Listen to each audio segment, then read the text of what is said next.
हमारा कानून तुम्हारा नहीं चलेगा, नहीं चलेगा। हमारा कानून तुम्हारा नहीं चलेगा, नहीं चलेगा। हमारा कानून तुम्हारा नहीं चलेगा, नहीं चलेगा। जुल्म चलेगा ना जबर।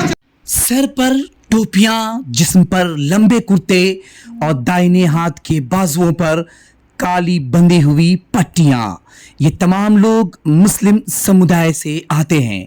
अपने अपने इलाकों के जुमा मस्जिद से निकलते हुए तमाम मुसलमान अपने दाहिने हाथों पर काली पट्टी बांधे हुए निकल रहे हैं।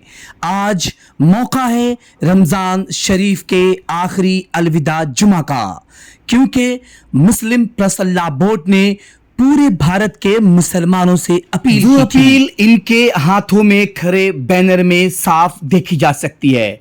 वक्फ में दखल अंदाजी असंवैधानिक है। मामला वक्फ संशोधन बिल 2025 का है। मोदी सरकार ने ये पहले से तय किया हुआ है कि वो वक्फ में संशोधन करेंगे और नया बिल संसद में पेश करेंगे।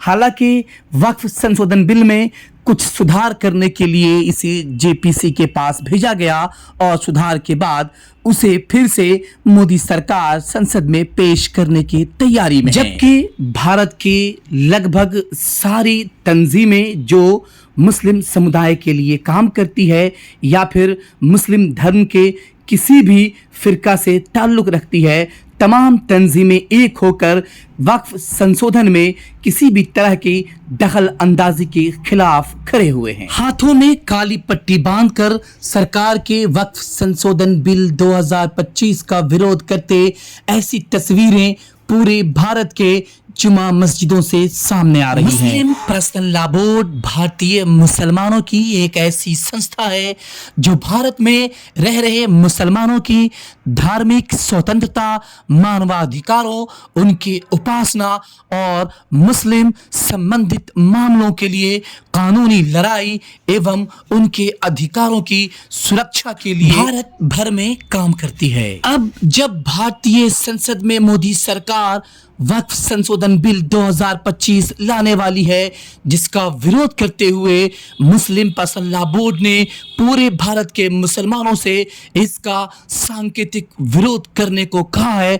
साथ ही मुस्लिम प्रेस अल्लाह बोर्ड ने कहा है कि वो किसी भी कीमत पर इस संशोधन बिल को संसद से पास नहीं होने देंगे। इसके लिए अगर उन्हें सड़क से लेकर संसद तक विरोध प्रदर्शन करना होगा तो वो भी इसे कर गुजरेंगे। मुस्लिम प्रेस अल्लाह बोर्ड की अगुवाई में आखिर हिंदुस्तान भर के मुसलमान इस वक्फ संशोधन बिल 2025 का विरोध क्यों कर रहे हैं? आइए जानते हैं मुस्लिम प्रेस अल्लाह बोर्ड की नजर से। मुस्लिम प्रेस अल्लाह बोर्ड के अनुसार वक्फ की हुई जितनी भी जायदाद, ज़मीन, संपत्ति या बिल्डिंग होती है उसे मुसलमानों द्वारा या मुसलमानों के किसी मुस्लिम पूर्वजों द्वारा वक्फ मतलब अल्लाह के नाम से क़यामत के दिन तक के लिए उन्हें डोनेट कर दिया जाता है। और इसका मालिक जब भी कोई होगा वो कोई मुस्लिम ही होगा जो इसके लिए किसी भी तरह के फैसले ले सकता होगा। मुस्लिम प्रेस अल्लाह बोर्ड के अनुसार जिस तरीके से सिखों के गुरुद्वारों का प्रबंधन सिख समुदाय के पास होता है, हिंदुओं के मठ एवं मंदिरों का प्रबंधन समिति हिंदू समुदाय के लोगों के पास होता है, उसी तरीके से मुस्लिमों के वक्फ के संपत्तियों का मालिकाना हक सिर्फ और सिर्फ मुसलमानों का होना चाहिए। We are not against any community. We are against the Modi government and its cruel law. क्योंकि मैं बता देता हूँ, मैं किसी समुदाय के खिलाफ नहीं हूँ बल्कि मोदी सरकार के खिलाफ है। क्योंकि आर्टिकल 26 हम लोगों को ये इजाजत देता है कि अपना जो धर्म है, समुदाय है, उसके मामले में जो भी संचालित है उसका करने का अधिकार है। हर इस देश में हिंदू एंडोमेंट बोर्ड भी है, इसी तरह से वक्फ बोर्ड भी है। जब हिंदू एंडोमेंट बोर्ड में सिर्फ हिंदू ही रहेगा, बाकी मजहब के लोग नहीं रहेंगे, तो वक्फ बोर्ड में नॉन मुस्लिम कैसे रहेगा? यही हम मोदी सरकार से पूछना चाह रहे हैं। और इस कानून जो सरासरी सेकुलरिज्म के खिलाफ है, इक्वालिटी के खिलाफ है, धर्म की आजादी के खिलाफ है, वही मैं बताना चाह रहा हूँ। न किसी समुदाय से, न किसी धर्म से है, न हिंदू से है।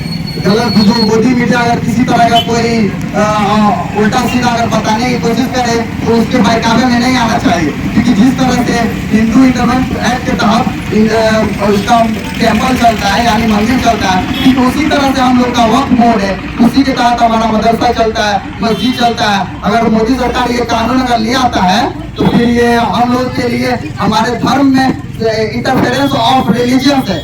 सेकुलरिज्म का मतलब क्या होता है कि मतलब धर्म निरपेक्षता, और ये हमारे धर्म में इंटरफेयर कर रहा है जो सेकुलरिज्म के खिलाफ है।